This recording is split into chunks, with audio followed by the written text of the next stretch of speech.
Are you struggling for consistency in your sim racing? Does your iRating look like a roller coaster? If so, we have good news for you. The way to get more consistent is to first understand what you're doing differently than the professionals. And VRS is the answer. With our competitive subscription, you will have the telemetry, setups, tutorials, and everything else you need to fully analyze your driving. Our data packs and the ability to compare your driving with the best in the world will show you exactly where to adjust your inputs, change your driving line, and shave seconds off of your lap times. And our powerful and precise Direct Force Pro wheelbase and precision pedals are being used by some of the world's best drivers. All these champions agree that VRS hardware is not just the best on the market, it's also priced well below the competition. So if you're looking to upgrade to direct drive and the best pedals in sim racing, VRS is your answer. If you want to get better, get faster, and make it happen sooner rather than later, you owe it to yourself to find out why so many people are switching to VRS. You'll be so glad that you did. Visit www.virtualracingschool.com and learn why the best use VRS.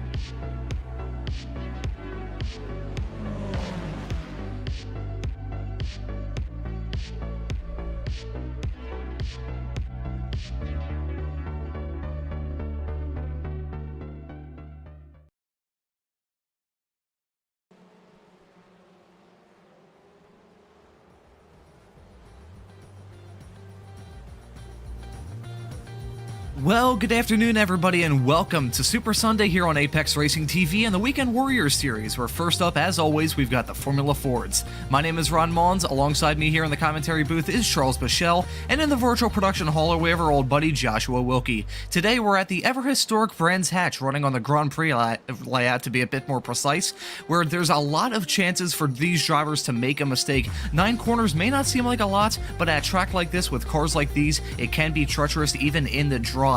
With a challenging combination that also produces some pretty good racing, with some great overtaking opportunities for these drivers to use as well, I think we're in store for a pretty good race. But to pass this off to you, Charles, what kind of racing are you expecting here today? Yeah, thanks, Ron. Every time we come to Brands Hatch, it's always really good racing. Doesn't matter which car we're bringing. There's always a bit of strategy that gets played that sometimes works and sometimes doesn't, as we've seen some guys cut the fuel a little too thin and run out on the last lap. So looking forward to a really good race. These cars race really well around here. Not a lot of runoff, but a lot of grassy area, that you can kind of recover from a mistake. And so looking forward to seeing the action today. This is also a pretty narrow track too, pretty old school in its design even today, and as you said, Charles, not a whole lot of asphalt runoff, maybe a small little patch here and there, but besides a small little patch here and there, it's all grass, all gravel, and with these new rework physics that we've had in iRacing for the past few seasons with the gravel, once you hit that, it's basically like you just hit a brick wall. So these drivers will attempt to avoid that gravel as best they can in this race. We've got some great racing up ahead of us here today, some very challenging corners. We just went through one of them, being turn number 2, and that I think is going to be one of the main overtaking opportunities that we're going to see utilized by plenty of these drivers. One of the heaviest braking zones on the circuit, and after coming out of turn 1, which is a tricky corner with the track falling away from you, a little bit of camber playing as well, and pretty much no runoff before you hit that gravel, I think we'll see plenty of drivers going for moves into turn 2. Yeah, I think you're absolutely right. I think you called it exactly right. Turn 1 is a bit of a challenging corner that you have to just get right, and so there's always room for the potential overtake into 2 from people that don't quite get it right as well as you do. So yeah, I think that's going to be the hot spot today, especially early in the race when the cars are pretty close together. I mentioned very briefly in my intro that this track is tricky even in the dry. I really should have taken that away because taking a look at the weather forecast, surprising considering it's a UK 0% chance of rain for the race we have coming up, which is truly unbelievable. Usually this time of the year for the UK, it's just cold and rainy and frankly miserable the entire time. I may regret saying that. Our bosses are from Bryn, so I may be firing. So if this is my last broadcast here on Apex Racing TV, it's been a wonderful year. I will see you all wherever I see y'all. But anyways, I think before I say any more things that'll get me fired and get me lynched by any British people watching this stream here today, I think we should touch on the points because we're a few rounds into the season, and I think we're already seeing some of the cream of the crop rise to the top of these championship standings. We'll try and pull them up here real quick to go through them quickly while we're still in this qualifying session. We'll start off with S1, where it is tight at the front, only 4 points separating Yanshi Lin and Simon Ball. That is incredibly close between those two, and look at Jason Green there in P3. He's a little bit farther back, but you can see the gap between himself and Sam Spinell there in P3 and P4, only 1 point. So incredibly close fights in all of S1 up and down that grid. That is going to be an incredibly close class to look out for, not only in this race, but the rest of the season. I think we'll move on to S2 now, where it's another pretty close fight. That's always up and down, and right now 15 points separating David Foy, who's your current points leader, and Julian Ditchburn in P2. Then you've got Peter True in third, tied with Ditchburn there, P2 and P3 on equal points, and then you have Wilson there in P number 4, not a long ways back as well. Currently the top 4 in S2, separated by about 22 points, doing the math quickly in my head there. So incredibly close stuff there in S2 as well. And we'll move on to Masters, where it's a little bit farther back, it must be said, however, still going to be close all season long. It's currently Chris Murakami at the front there, 191 points on the board so far. Daniel Bowes there in P number 2 at 173, then Antonio Reese in third at 167, and you can see there P4, P5, and P6 all separated by barely any air. Currently P4 and P5 tied. So incredibly close stuff across all these classes. It should be noted we're only a few rounds into the season, so maybe that's a reason why we have close championship fights. However, if that's anything to go off of, I think the championship fights throughout this season are going to be just as exciting as the races themselves. Oh, for sure. That's always. It seems like this season things are a little shaken up. We don't have our usual suspects up at the top, so it looks like it's a wide open championship this season. I think we are in store for a fantastic season and in store for a fantastic race based off how this qualifying session is going right now. We're following Aero Gnome coming around the final corner, turn number 9, before he goes onto that curved start-finish straightaway. You can see him at the top of the board at 139.869 as it stands at the moment here in this qualifying session, with about 5 minutes left to go. And then the gap between himself and Spinell was small. It has increased now as Gnome goes to 131.676 there, so that's a pretty good lap time from him. He'll try and look to boost that gap and feel a little bit more comfortable at the front there of the field overall in the front of the S1 category as well. Currently Monty P4, P1 overall in the Masters category. He's looking to try and do well here in this race. And we've got Stano there in the S2 class, currently running in 8th. That's a pretty good lap time from him. We'll see if he can improve. He's still out on track. As things stand at the moment, this is crunch time for all these drivers. Not a whole lot of time left to go to put a lap time on the board. So I think these drivers may start pushing the boundaries just a little bit here, Charles. Yeah, we get toward the end of this, and you got to try and get that last hot lap in, push the limits of the track. So it seems like that's been the case this season. Ooh, as we got a car coming out of the pits and just right. That's the tricky part of this track, is the pit exit coming basically right out into the apex of turn 1. So that's going to be something we'll have to watch out for the middle of the race. But yeah, we normally get a couple of good changes in the standings for qualifying at the very end. So I don't think there'll be any reason to see something different this time. About 3 minutes left to go here. We'll see if any drivers can try and improve. It's a massive field of Formula Ford cars week in and week out. You always love to see a good field, a big field of cars to commentate on, and it's still incredibly close right now. You can see there Gnome still at the top of the board between himself and looking down, basically the top 9 covered by less than a second currently here in this qualifying session. So still incredibly close, and it's just a matter of tenths of a second here, whether it be in these Formula Ford races or the Spec Racer Rennsport races we have coming up later on this evening, it could be a matter of 10 separating yourself about 5 positions as well. Just gain a small little bit of time, and he can gain a whole lot of room there out on the race course. This is Chris Montgomery. We're riding on board with him, going through turn 7, about to enter turn 8, which I think is one of the trickiest corners on this track as well. It is deceptively quick because you've got that heavy banking there to really tense you in there, but if you go a little bit wide, clip that grass, and skid off the track, there's pretty much no margin for error and no runoff area to speak of. So if you go a little bit sideways, coming through turn number 8, you're going to be in for a world of hurt. We're going to see him come across the line with about 2 minutes left to go here in this qualifying session. Currently at a 133.001, he'll look desperately to try and gain that added thousandth of a second. I know that's always so frustrating if you're that close to just being at a perfect time and you're just 1,000th of a second off. It could be a matter of inches. 1 inch farther towards the apex at one corner on this track could make that difference. And look at the gap between Montgomery and Cathcart right now in P15 and P16. Only 3,000ths of a second separating those two right now in the dying stages of this qualifying session. Yeah, it's that's it's what we come to expect.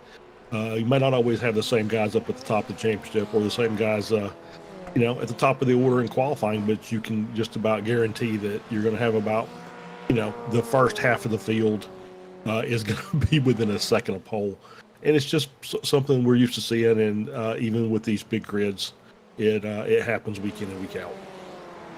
I'm surprised we haven't mentioned this so far here in this qualifying session with about a minute left on the board. Traffic may be a big role in this as well, with 30 plus Formula Ford cars occupying this track, which even though it is the Grand Prix layout here at Brands Hatch, it is still not a very long circuit, so traffic may play a role here. This is Holly, a newcomer here to the series in the S2 category, currently P26 in this qualifying session right now, just moved up a little bit there in the number 19 car. Again, very small, it's microscopic, you could say, margins separating this field, so just a small little time advantage will help you out quite a lot. This is Pedro Carvalho here in the number 236 car, currently 33rd here in this qualifying session. Not an ideal result for the driver that won in the S2 category last time out in Okayama. He's going to look to try and find some sort of time, some sort of improvement. Actually, I don't think he has any time. I believe he just came out of the pits, so unless he's on a flying lap right now, he will not be able to improve there. So a little bit of a disappointment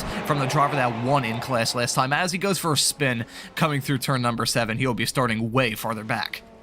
Yeah, that is he's a little bit out of place, but I'm assuming that he just had a couple of a bad lap, maybe got off track somewhere, got held up somewhere else.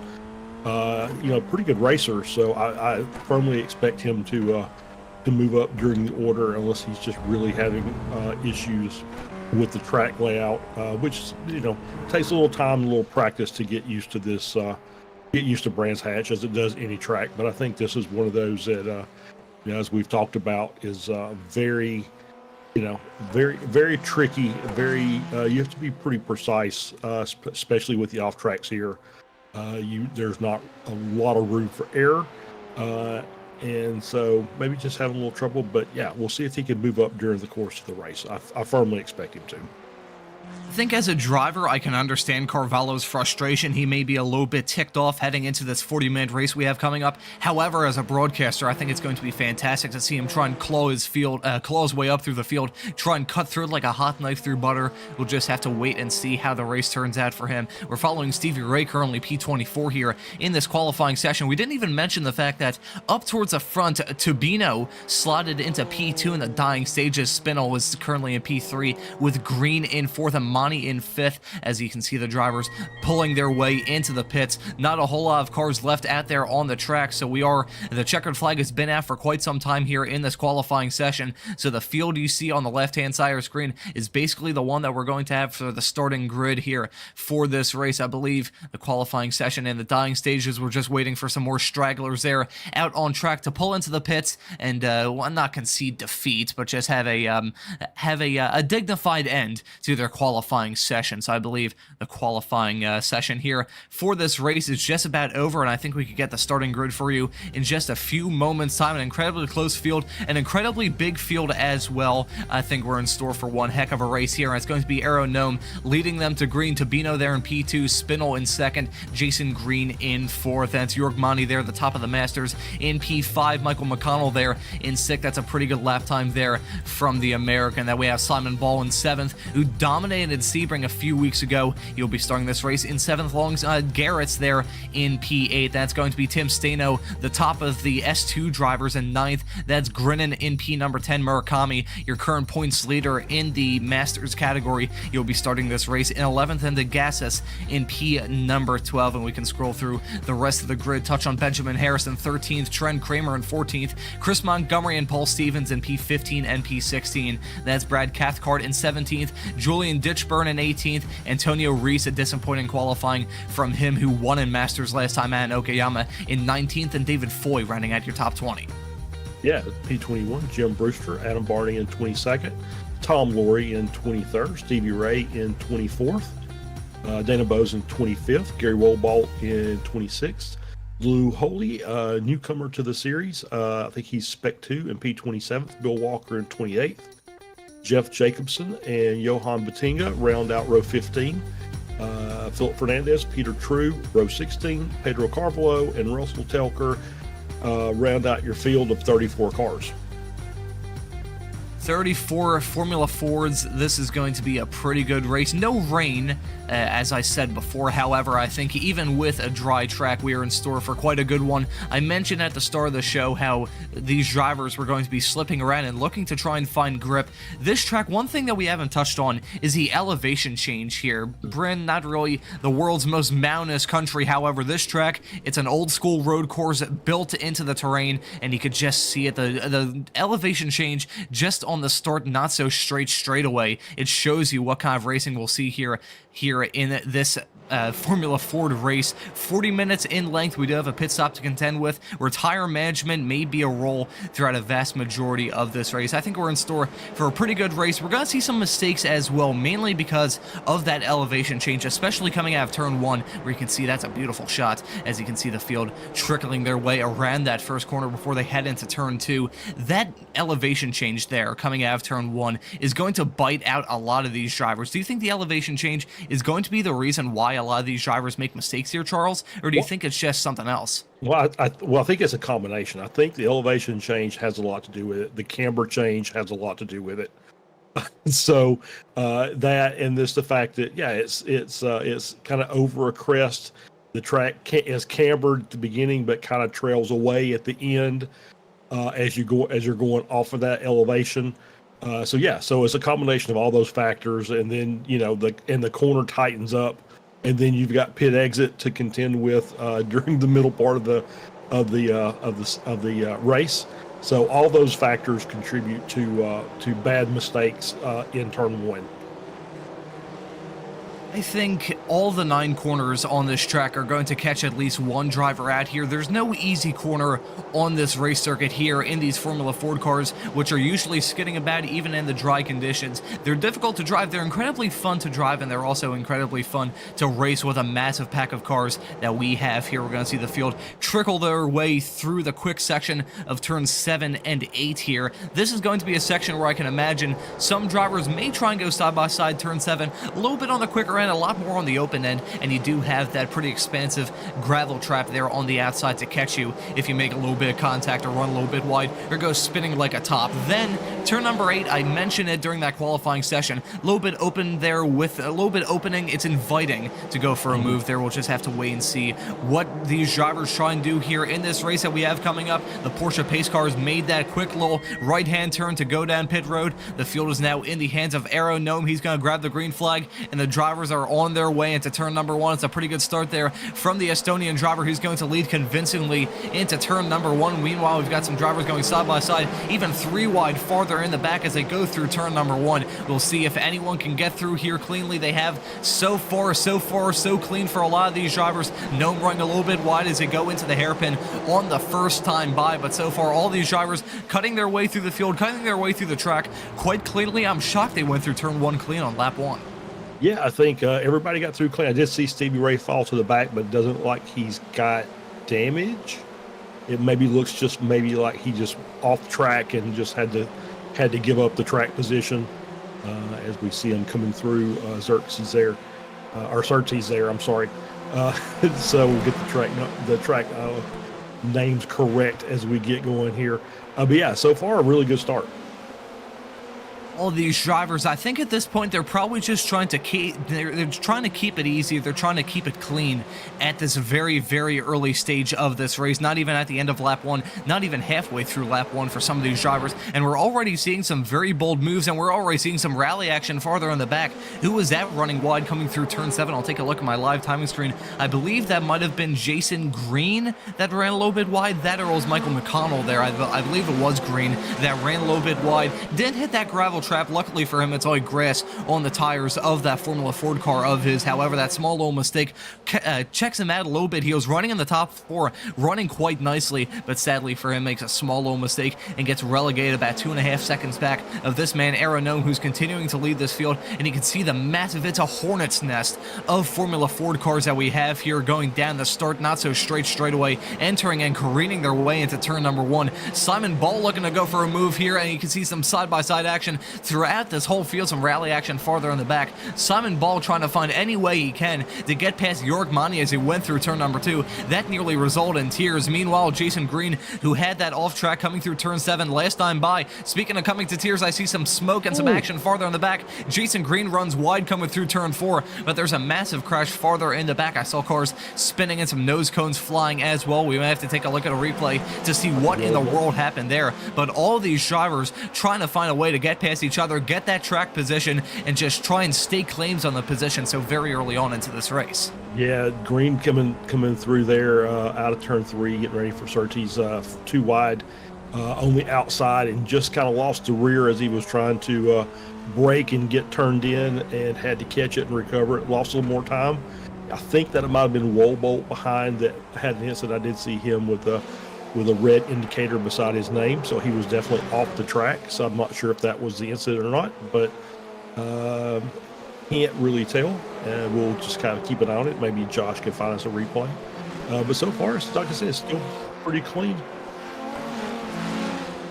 So, sadly, I don't think we may be able to get a replay of that, but it was, I think it was bizarre. I think it all started off with a spin there. I saw a big puff of smoke. Some driver may have smoke screened the track with a spin coming through turn number 3. We'll see if we can get a replay here of that Shamazel as they went through turn number 3. We're following Jeff Jacobson here in the number 40 car. He was in the midst of this absolute hornet's nest of Formula Ford cars, and yeah, it was 3 into 3. Didn't go well. I can see what those drivers were trying to do there. However, with this narrow racetrack, old school in its design, I think going 3 wide here in the Formula Ford cars was maybe not the best idea at the very start of lap 2. Yeah, it looks like it was Jacobson and the drivers around him that was involved in that 3 wide. As we were back with Aaron Nome back in the lead, that the lead is now basically non-existent, as Tabino is just a couple of tenths behind, a couple car lengths. And Spinell is right there with him. At this stage of the race, I can't really say who exactly will win it. Nome is a very fast driver. We've seen him so far this season. He has staked claim quite nicely on those top running positions. Quite a lot so far this season. The Estonian driver doing quite nicely so far, but we've got Tabino right behind, who seems to have a decent amount of pace. He's been the only driver to really keep track there of Nome running in P1.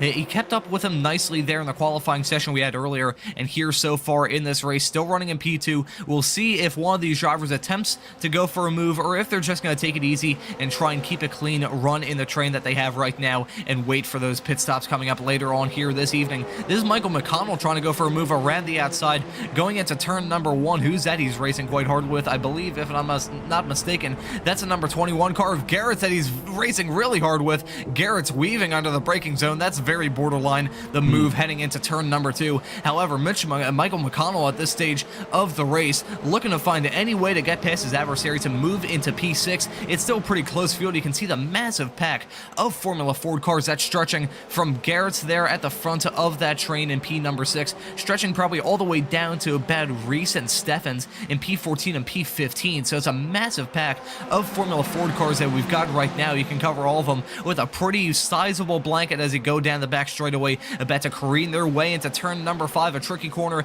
carrying a boatload of speed going downhill throughout a vast majority of the straightaway. We'll see if Jim Brewster can use some of that speed to try and go for a move here on Holly around the outside of the newcomer into turn number 5. We'll see if he can get the move done. Still side by side as they exit. He's going to be stuck on the outside, not only for turn 5, not only for turn 6, but for turn 7 as well. It's an uphill fight for Jim Brewster as they careen down the hill, and I believe, it makes contact there in that small little stretch between turn 6 and 7. Him and Holly making some pretty major contact as they went through that curved little stretch there. Thankfully, they got away with it. However, there may be a small little bit of damage on one of those Formula Ford cars. They're lucky that that didn't end in a much harder crash than that did. Yeah, absolutely. That wheel contact. It looked like it was flush. So luckily there was no kind of angle deflection between the two cars, which would have made that much worse, as they're 3 wide coming down the front stretch into turn 1. Not necessarily the best thing to do as we see them. It's now just a simple 2 wide, and we got a spin in front. Oh no, this is going to be a big pile up here. I see cars spinning all across the track. I believe Jim Brewster is involved in that, as Walbart. We're going to have to take a look at many angles of this disastrous moment for a lot of those drivers coming through turn number 1. Bill Walker was in the middle of that, and I think he got a little bit of a tap. You can still see drivers spinning as they go through turn number 1. Thankfully, Aeronome was nowhere near that. He still leads the field at this early stage of the race, about 7 minutes in, and we're going to have to take a look at many replays of that Schmalzel coming through turn number 1, because I think there's a whole lot happening. There's about 4 or 5 separate accidents as they went through turn number 1. I think it all started with a pretty bad bump. We'll try and get a replay loaded for you in just a few moments time. Still a massive pack here farther behind the leaders, and even more Schmalzels going on. That's DeGrassis involved there. DeGrassis involved in the number 904 car, and who was that he made contact with? I believe that was Foy. Yeah, it was Murakami, you're right. Yeah, the Land of the Rising Sun livery for the win. Murakami's you just know where he is on the track pretty much all the time. Yeah, big damage between those two cars. It looks like, yeah, definitely some suspension damage on Murakami's car, as well as gases. I'm sure they'll both be coming into the pits. We're going to take a look at a replay of this latest Schmalzel with Murakami. I think it all started with a small little spin there, and then Murakami just had nowhere to go. And sadly for him, he actually broke his left front tire there. Actually, no, that was his right front. My apologies, as he made contact with that car. So sadly, another incident right after this major one coming through turn number 1 at the very start of this lap. We're taking a look at the aerial view, and it all started with, I think it was Holly. Yeah, you can see. Actually, no, Walker was a little bit sideways. He was already in the process of spinning out, and you could just see the drivers careening their way through that Schmalzel. Big clouds of smoke, big clouds of tire smoke, and also a sea of damaged Formula Ford cars as they went through turn number 1. I can't really say that Holly was to blame there. He was just caught up, again, like Chris Murakami was, saw that spinning car right in front of him and just had nowhere to go, and sadly it ends in tears in 2 very similar accidents at pretty much entirely different ends of the circuit. Yeah, for sure. It looked like Walker we talked about how tricky turn 1 is, and it looks like he just got it a little wrong, kind of lost the rear end. And when you're sideways in the middle of the track, it just makes it difficult for everybody else, especially when you're really working hard to try and carry as much momentum through turn 1 as you dare, without taking off track. And yeah, so just nowhere for anybody to go, and it's just it's a racing incident, and it won't be the last one. Won't be the last one we see today, probably. We've seen some pretty hard racing so far. You can see Antonio Reese currently running in P7 as we have a spinner farther in the back. That's Harris going for a slide through turn number 1. Antonio Reese up 12 positions from where he started. That's a fantastic start so far for the Portuguese driver. We're not even 10 minutes into this race, and we've already seen so much going on. This is a replay of what happened with Antonio Reese. This is some of the moves that he pulled off to claw his way through the field. I think this was a Murakami incident farther up the road, and you can see him threading his way, threading the knee needle as that accident happened right in front of him as they went through turn number 7. And Antonio Reese there, who was at the back of that train going into turn 7, exits turn number 8 as pretty much the leader of that pack. That was well executed there from the Portuguese driver, who's now moved up into P number 6. I think he has a pretty big gap if he wants to close up to Manny up there in P5, the top of the Masters driver. However, for Reese, who didn't start off too well, he didn't have a fantastic qualifying. For him running in P6 right now, only 10 minutes into this 40-minute race, is very impressive. Yeah, he's having a great run. Just based on where he's, starting 19th is probably a little low for Antonio. He's usually up in the top 10 for qualifying. So obviously he's got really good pace. He's made up quite a bit, and he's had a little bit of some good driving and a little bit of racing luck along the way. But great job to get up into the top 6, and yeah, he's got a little bit of a hill to climb to make up that time.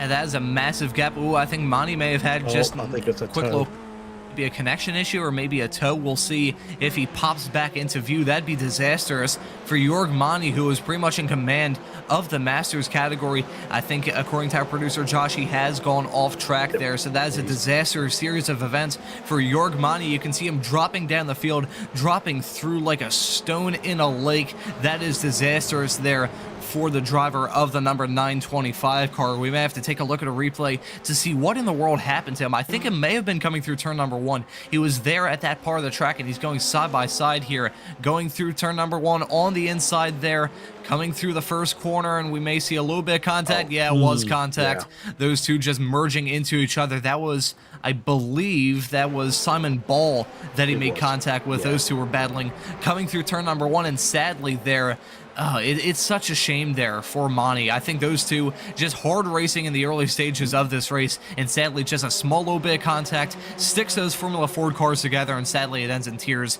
for either your one-time Masters leader.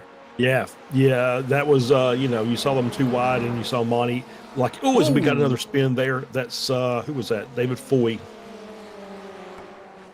Looks like he recovered the car. So nicely done by him. I don't think he contacted the barrier.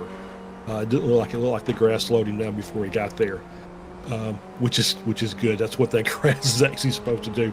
But yeah, you could just see Monty on the inside, too wide with Ball, and just really trying to get the car slowed down, and just kind of lost the rear a little bit. Had to catch it, and just kept pushing him further and further out, and nowhere for him to go, and nothing intentionally done there. It's just a racing thing, and Monty says, "You know what? I think I'm going to go jump in the spec racer." He's left the session, so he'll be concentrating on the next race of the day. We're going to take a look at a replay to see what happened once again here. This was a Ball and Monty fight that ended in tears as he went through turn number 1.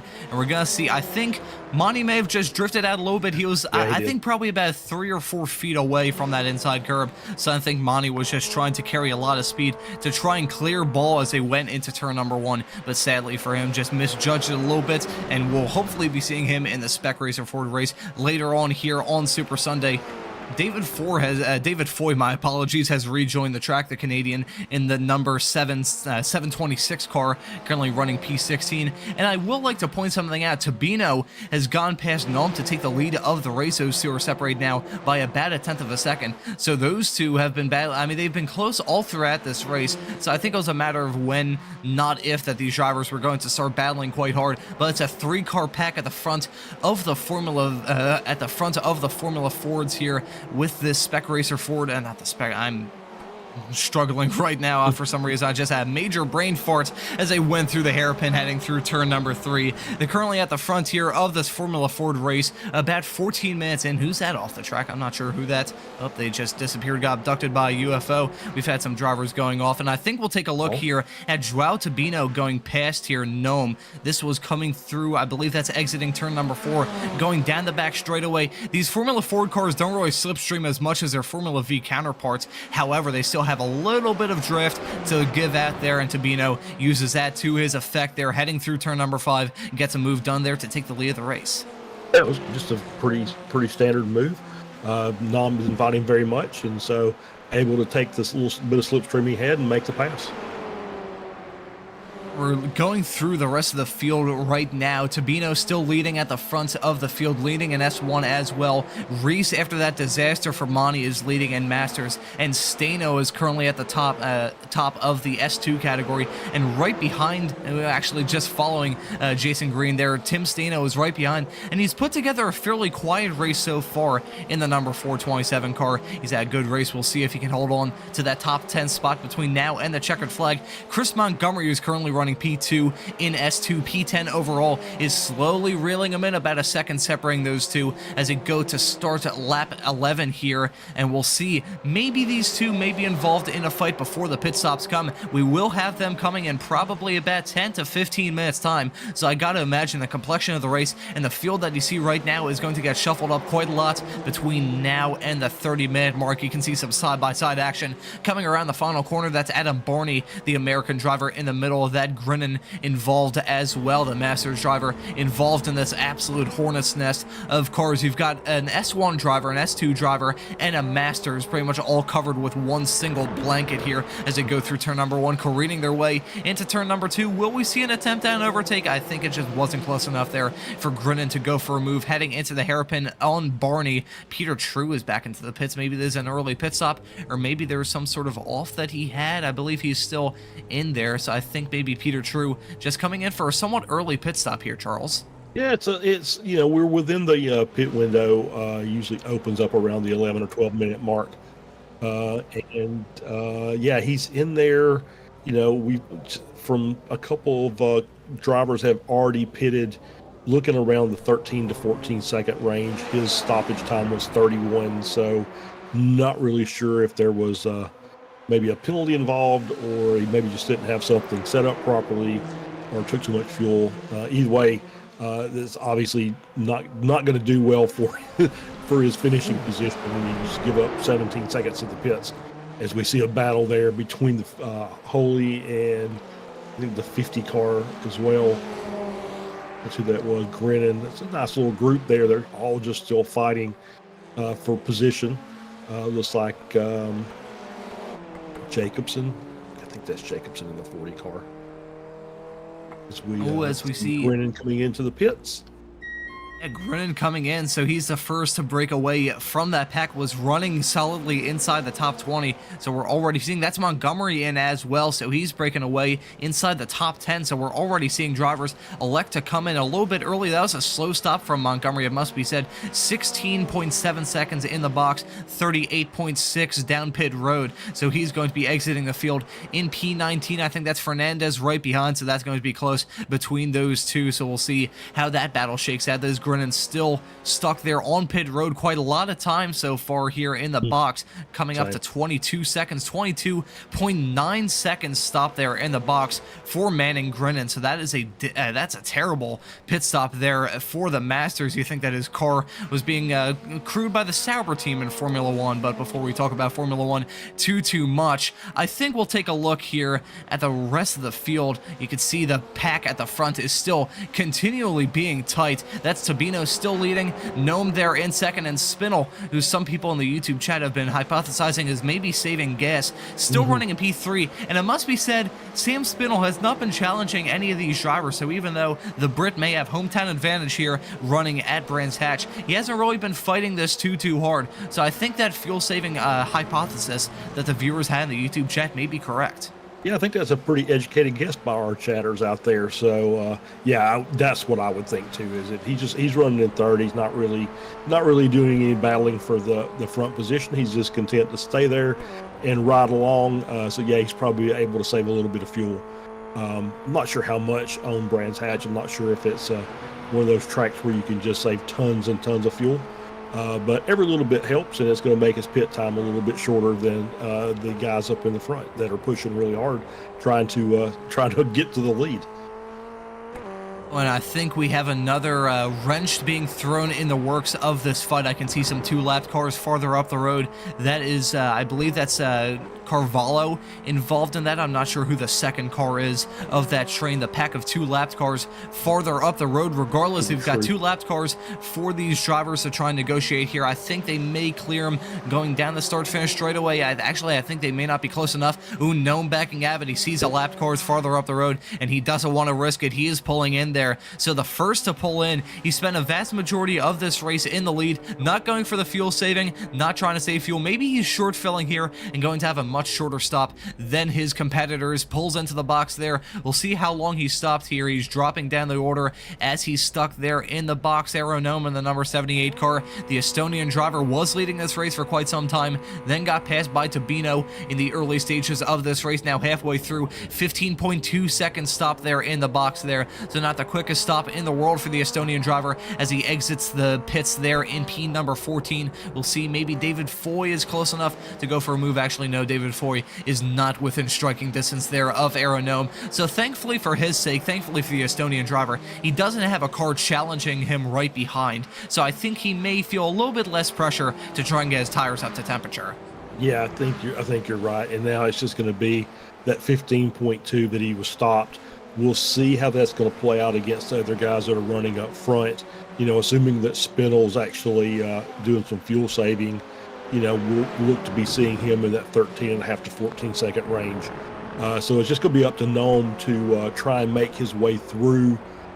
Some of these cars are a little bit down in the order. Harris and Laurie will be his, I guess, next targets, and see how quickly he can actually get by them in order to keep his lap times low, and be able to challenge for the win at the end here. Because obviously, he gets held up, that's going to really hurt him with these guys out front in clean air, just making their way around the track. So I'm looking at my live timing screen right now, trying to see if Montgomery, who at one point was running second in the S2 category, may try and leapfrog ahead of Stano, who's been leading pretty much from lights to flag in that class. I want to see whether that undercut strategy is working out for him. I'm looking at Chris Montgomery, looking at the live timing screen.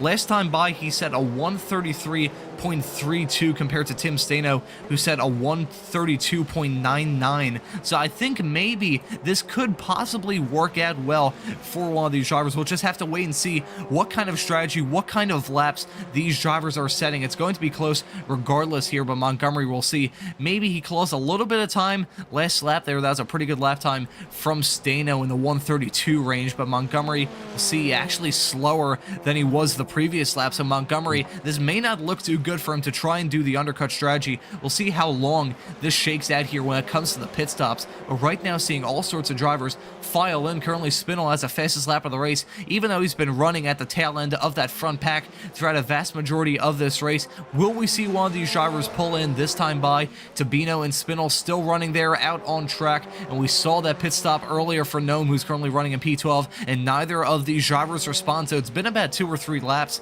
since Gnome came in. So these drivers going for a little bit of a different strategy, stretching it out a little bit more, probably going to have to take a bit more fuel to actually take a bit less fuel, my apologies, for them to reach the finish line. However, these two, I think, are going to be the ones we need to keep an eye out for. We'll see. Is Gnome caught up in lap traffic? He could be caught up, well, not lap traffic, just traffic generally. These two drivers have clean air, clean track ahead of them, so maybe Tabino and Spinell actually staying out a little bit later may be actually a good thing for him. Yeah, that's kind of what I'm looking. Gnome is about to cross the start-finish line. He just did. He ran a 32.85 that lap, so that was his first lap after his out lap. The leader did a 31.96, Tabino, and then Spinell did a tenth of a second slower at 32.06.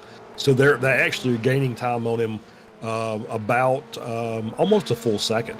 So yeah, I think the lap traffic he has gotten by. Nam has gotten by Laurie and Foy, as a couple of those other cars have also pitted.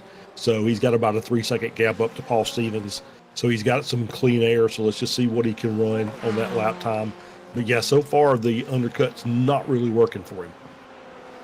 Yeah, last time by, he was about a second slower than Tabino, who set the fastest lap of the race at 131.957. So those two drivers up at the front, up at the not the tail end of the field, up towards the nose end of the field, so to speak, they're still putting in incredibly quick lap times. So as you said, Charles, the undercut strategy may not be working, and this may be the reason why Tabino and Spinel have still stayed out. They haven't come into the pits, even at the 25-minute mark here of this race. We've seen some strategy screwery all throughout the season, as Spinel actually steals that fastest lap of the race, thrown there from Tabino. Those two last lap were only separated by about, 13 hundredths of a second there, so incredibly close. Tabino runs a little bit wide coming through turn number 3 on this lap, so I think maybe these drivers are starting to feel the burn a little bit. Maybe they're eyeing a pit stop, possibly.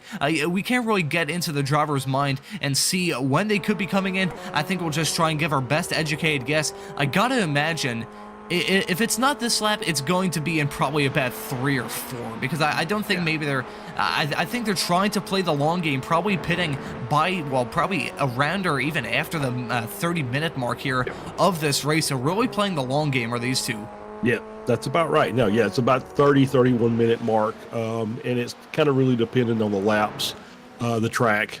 But generally speaking, it's about that 31 minute mark is when you'll see the last of the late pitters come in.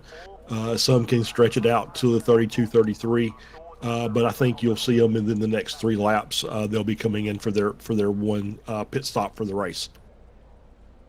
There's Jim Brewster coming in, currently running P27 overall in the Masters category. He's had a pretty up and down race so far, was involved in that Shamazel coming through turn 1 at the very the very start of this race here. So Jim Brewster now down and away, a pretty decent stop from him there, actually 32.4 seconds there. So decently long, I think would be the best way to describe it. Did I see his car go up on the jack? I think you did, yeah. So wow. Maybe Brewster, I think maybe because of that spin he had, maybe his tires were just feeling like rectangles ever since that spin happened. So maybe that's the reason why Jim Brewster came in to put tires on. That is very possible. Yeah, that's we don't normally see tire changes unless it's a mistake. Jim's one of the veterans, Masters driver, but one of the veterans in the series. So if he put tires on, I'm sure it was for a reason and not just, oops, I forgot to uncheck the boxes. And now we're seeing some more drivers come into the pits as well. Ditchburn, who's currently running P3 in the S2 category. We'll see how he exits the pits. Exiting the pits right now, losing out a spot to Montgomery, who is now running P3 in the S2 category. Again, we mentioned that Montgomery trying to go for the massive undercuts, as Stano, I believe, still hasn't come into the pits here. So many of these drivers going for some split strategies. It's always good to have some strategy content here. However, I think it may be hurting some of the drivers that came in earlier. There's Adam Barney exiting the pits here in P17. That's a Jeff Jacobson right behind in P18.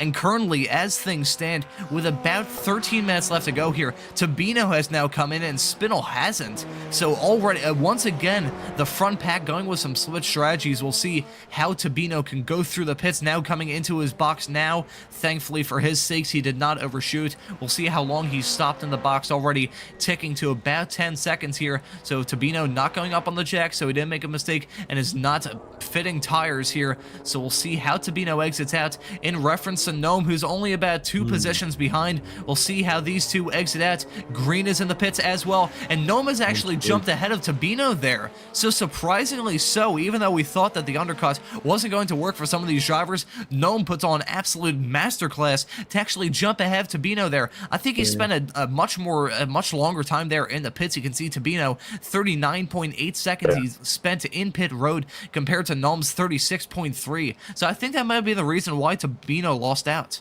That is exactly why Tabino lost out. I think he took an extra lap of fuel, so an extra 2.5 seconds to be precise on his stoppage time. So it may be that he just took it to be safe, because he feels like either his fuel calculator that he's got, maybe a piece of software that's saying, hey, this is going to go 1 lap further than you think it is. And he's got it right, or he's missed it, and so won't know for another 10 minutes or so which one of these two drivers was able to pick that fuel number correctly. But Simon Ball is in the pits now, so we'll see how it's kind of a split. As I'm looking at the lap time, at the pit times, it's really split between that 15-second and that 17-second pit time. So it's very strange.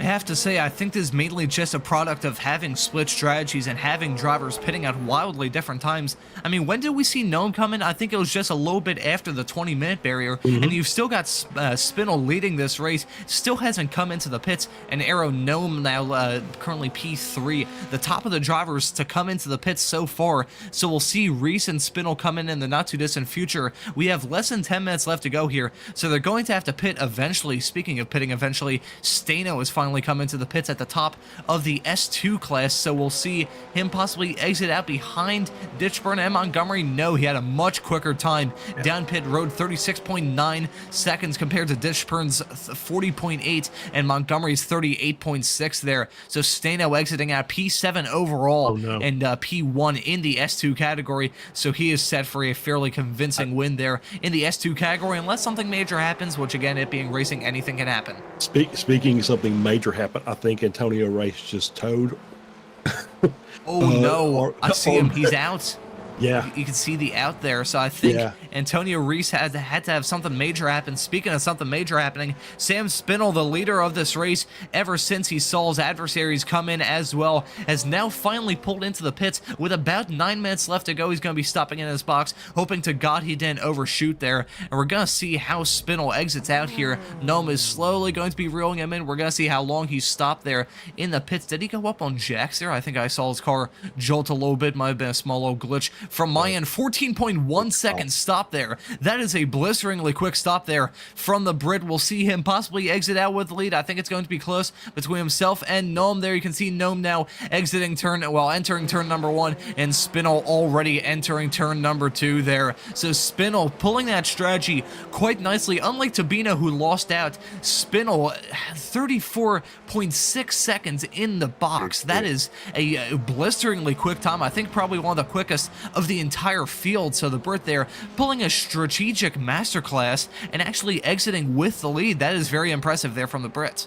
Yeah, absolutely. That's one of the benefits of waiting till the very end to make that pit is you can gauge that fuel that much more precisely because you have that less to take on board. So the fact that you're taking on less and you can get it a lot closer based on the lap times. So yeah, it's all worked out for Spindle. So he's taking the lead over Gnome, who's running in seconds, about 3 seconds behind, and then another second and a half back to Tabino. And I think now that we saw that very crucial pit stop, I think we're going to take a look at a replay to see what in the world happened to Antonio Reese, who was leading in Masters after his other Masters driver, Jorg Mani, crashed out. So this is heading down the back straightaway, exiting turn number 5. And what in the world happened here to the Portuguese driver going down the straightaway here, pulls over to the side of the road. Man, I think there might have been some kind of hardware issue because he pulled off, hit the barrier, and yeah, that is strange there from Antonio Reese. I bet he didn't have enough fuel to finish the lap. Maybe. I bet he missed the pit and just didn't realize it until he got to the backstretch and says, "I'm not going to make it." And he says he just pulls over and then of course hits the concrete there and just and sends it back to and tows back to the pits. Well, I will say one thing as well. Antonio Reese is actually disconnected from the session, so that is disastrous for the driver who was seemingly on track to win in Masters. Now he's going to be hopelessly out of contention, and now it's Cathcart leading in that category, just outside the top 10 overall, but P1 in the Masters. That's what makes the difference. So Cathcart leading with about, I'm trying to do the math in my head, 6.5 minutes left to go here. The Australian, who I think we've probably mentioned him the sum of about 3 or 4 times so far on this broadcast. It was mainly the Jorg Mani and Antonio Reese show in the Masters category, but after those two have basically getting hit by falling anvils, Cathcart is the one to pick up the pieces. Yeah, for sure. So, hey, good morning to Mr. Cathcart in Australia. You're leading the Masters class. You're just outside the top 10. So congratulations. You've got about 6 more minutes left, and you're going to be able to claim this Masters class victory. And you got about a 1.5 second gap over Chris Murakami behind you. So, yeah, keep the pedal down. He is looking very good to take the checkered flag there in the Masters category, but considering what we've seen so far in the Masters class, with Monty having it coming together with balls, they went through turn number 1 towards the very start of this race, and then Antonio Reese forgetting to pit and running out of gas there and actually leaving the session and probably heading off to have some beers to console himself after that unfortunate way to end his race. We may see Cathcart just get hit by a falling anvil or abducted by a UFO. It is not over until it's over, folks. We have about 5 minutes left to go here in this race, and there's already been so many twists and turns that I'm not really sure what to make of how this race may be. I will say one thing, Nom is not feeling quite comfortable in P2. I believe the gap between himself and Tabino is pretty much nothing at all, so that battle may heat up between now and the checkered flag with 5 minutes left to go. A few laps left on the board. Maybe we'll see Tabino try and go for a move around the outside and making contact with Nom as they went down the back straightaway.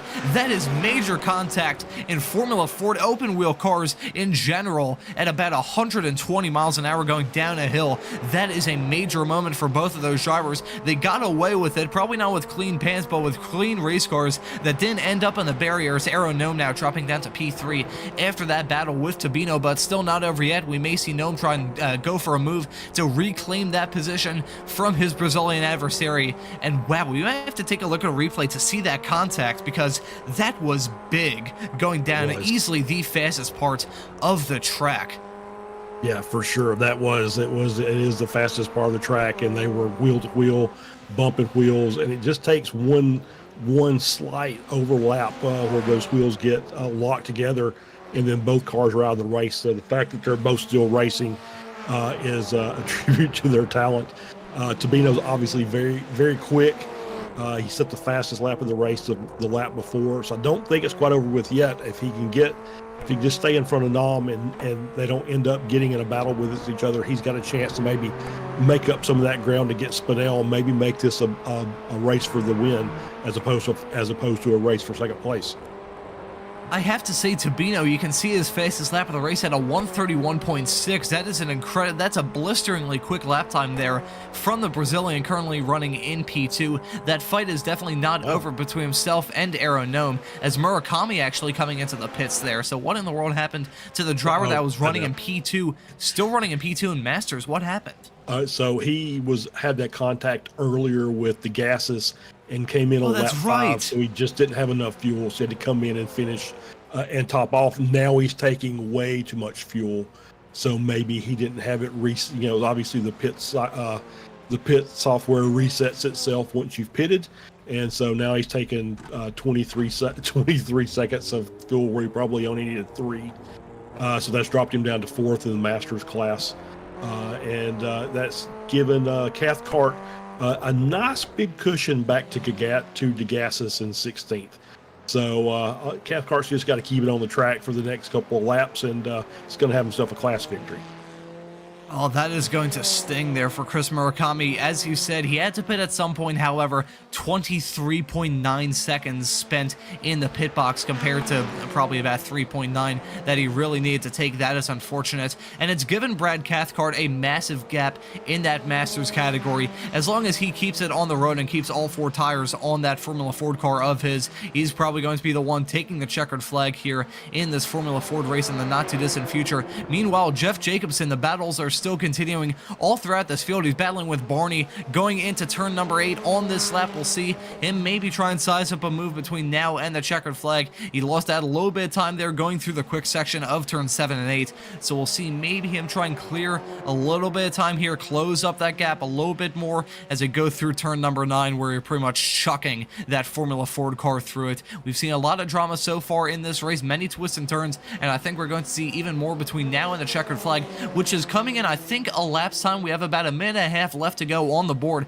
so Spinell, wherever he is on track currently, will probably be taking the white flag this time by. You can see him heading into the final corner now, and he is going to be seeing that white flag in the air as a decent gap between himself and Tabino. Hopefully he didn't underfuel his car too much. 14.1 seconds, I think, is definitely enough gas to make the final 10 minutes of this race. So Sam Spinell going into turn number 1 for the final time. He wasn't the driver that was leading leading a vast majority of this race. I don't believe he's led the most amount of laps. I don't even believe he's led the second to most amount of laps here in this race. However, he may be leading the one that matters the most. Tabino is quite a long ways back, as is Aero Gnome. These three you could cover with a blanket earlier on have closed up, actually have spread out quite a lot there, so that battle is slowly deteriorating. Tim Strano here in P number 7, P1 overall, P1 in the not the Masters category, the S2 category. He is running quite nicely, has a decent gap between himself and Ditchburn there in P2 in class, so he's looking to try and seal the deal here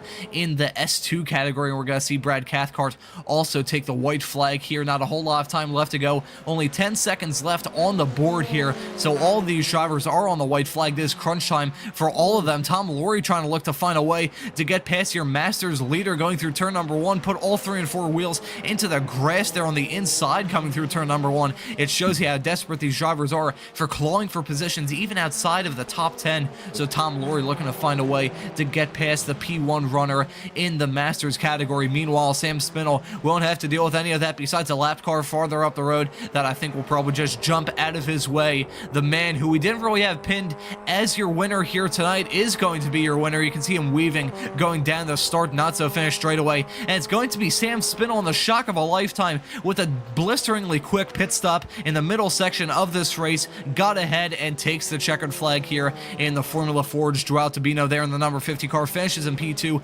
Aero Gnome, who led probably the most amount of laps so far in this race and even grabbed the pole, sadly for him, it ends in tears as he finishes in P3, which is still a decent result, however not the one he had in mind. Meanwhile, Tim Stano is going to round the final corner in the number 427 car and finishing P7 overall. He's going to finish P1 of the S2 drivers. I think he's actually sputtering, running out of gas as he came through turn number 9, but regardless, he has a decent enough gap for him to take the checkered flag, the top of the S2 drivers there in P7 overall. And meanwhile, Brad Cathcart, in the shock of a lifetime, saw his 2 Masters adversaries get hit by falling anvils. He doesn't fall with the same misfortune, and Brad Cathcart takes the win, the top of the Masters in the number 905 car, P11 overall. And actually, Tom Laurie was very close to him when they took the checkered flag, but still, wow, Charles, we were expecting a very dramatic race with many twists and turns. However, we weren't expecting the 2 Masters leaders to get hit with misfortune, pit stop to play such a massive role as it did in the overall lead, and also just an absolute dominant drive there in S2. Yeah, it was a great race, obviously. So obviously pit strategy plays a big role. We've seen it, in races before, especially at Brands Hatch, where, underfueling doesn't work. But Spinell called it right. He did a lot of fuel saving in the first half of the race, had a late pit stop, took what he needed, and finished in front.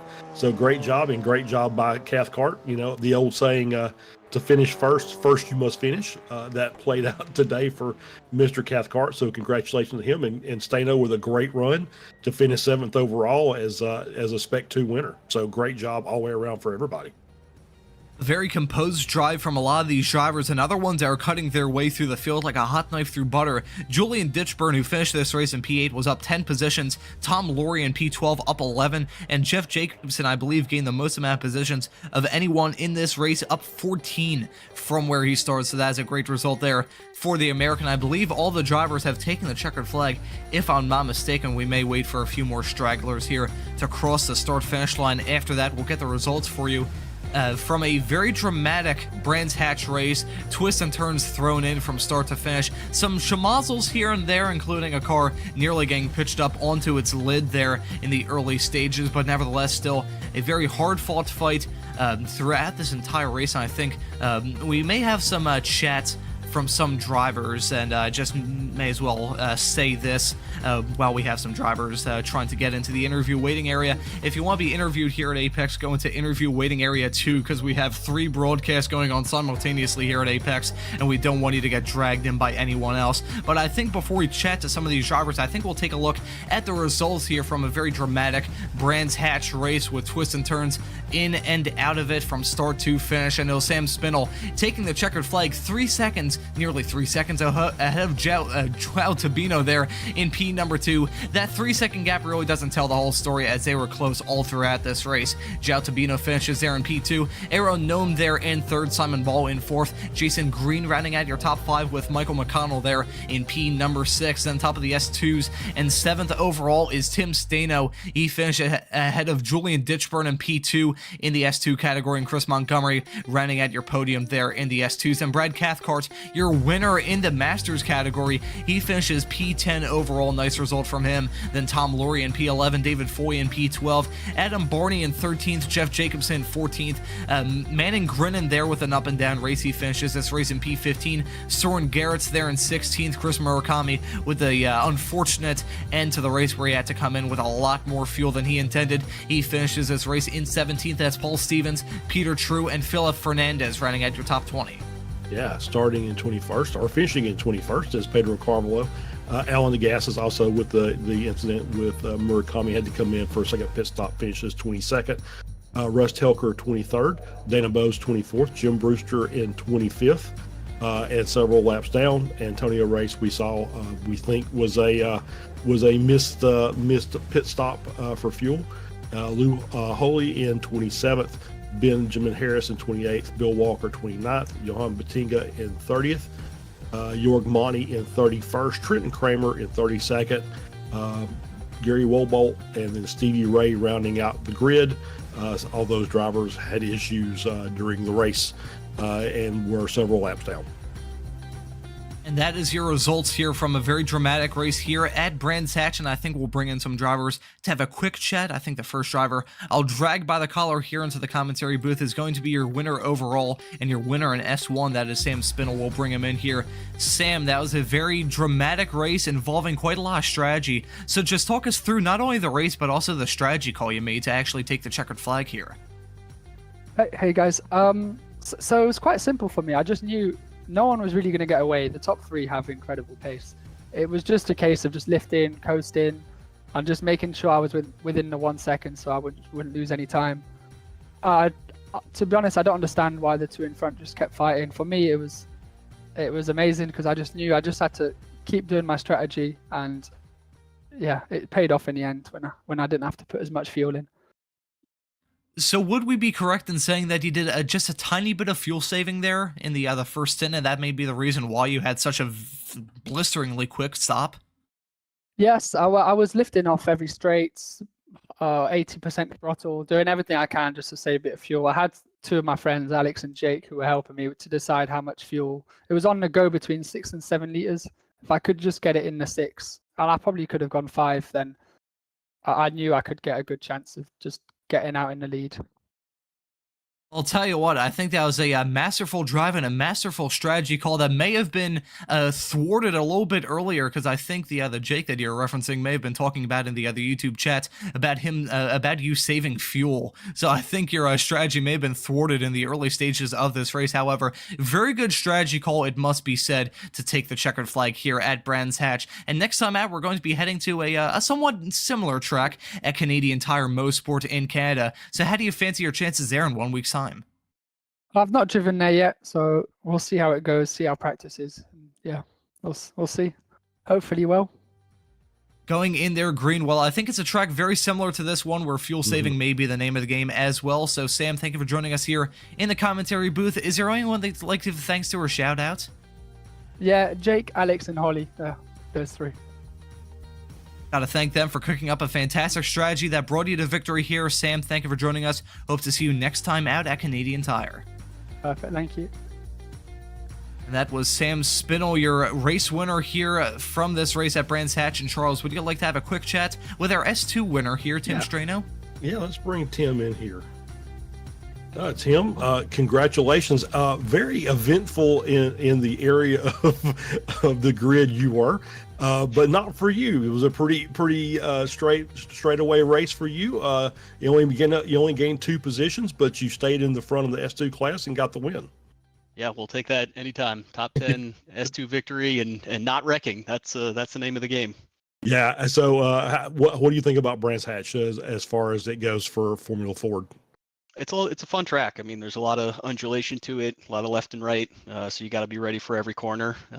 I will say a lot of the practice this week was in the rain, so a dry track was a little nerve-wracking. But obviously that's where we all learned it, so ended up being okay. That is the strangest thing I believe I've ever heard. Dry track was a little nerve wracking, but I guess that's the thing now is you're going to get some where you're going to have rain and you'll have to be prepared for it.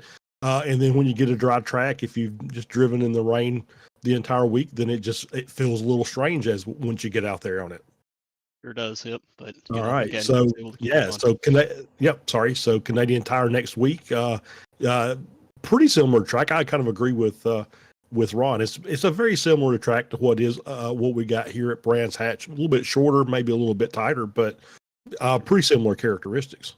Yep, agreed. Yeah, we'll see how that goes again. I think weather is always the X factor, so we'll see what we got for next weekend. But certainly we'll be putting in some practice and hopefully a similar result next week. All right, we'll see you we will see you in the Spec Racer race coming up. Unfortunately not. That's not my car. I'm the FF guy. All right, sounds good. All right, well, Tim, congratulations. We'll see you next week. Appreciate it. Thanks, Charles. Thank you. And that was Tim Staino, who had a fairly quiet race, it must be said, taking the checkered flag, the top of the S2s. And Charles, that was a very dramatic race from start to finish. Brands Hatch, I think that was a pretty good show. And as the both of us have said, Canadian Tire next time out is going to be quite similar. So what do you think these viewers have in store for them in 1 week's time? I mean, it's CTMP. I love the track. I mean, I like Brands Hatch, but I love CTMP. It takes a long time to get the rhythm of that track, depending on what car you're driving. There's a little less camber, I would say, in that track versus what we ran here. So quite a bit flatter, but it is a very tight and technical course. There's really only one straightaway, the Andretti straight on the back half of the track, and then you've got Moss Corner, which is just a nerve-wracking experience every lap.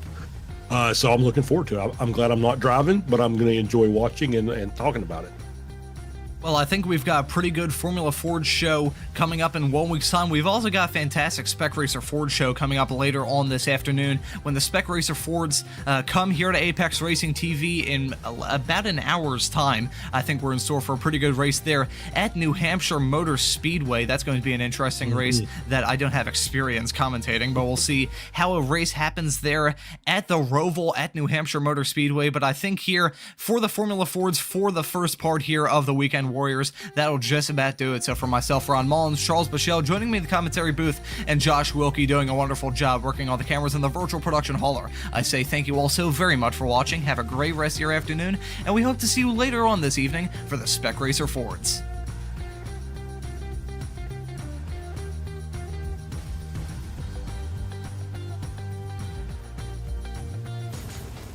Are you struggling for consistency in your sim racing? Does your iRating look like a roller coaster? If so, we have good news for you. The way to get more consistent is to first understand what you're doing differently than the professionals. And VRS is the answer. With our competitive subscription, you will have the telemetry, setups, tutorials, and everything else you need to fully analyze your driving. Our data packs and the ability to compare your driving with the best in the world will show you exactly where to adjust your inputs, change your driving line, and shave seconds off of your lap times. And our powerful and precise Direct Force Pro wheelbase and precision pedals are being used by some of the world's best drivers. All these champions agree that VRS hardware is not just the best on the market, it's also priced well below the competition. So if you're looking to upgrade to direct drive and the best pedals in sim racing, VRS is your answer. If you want to get better, get faster,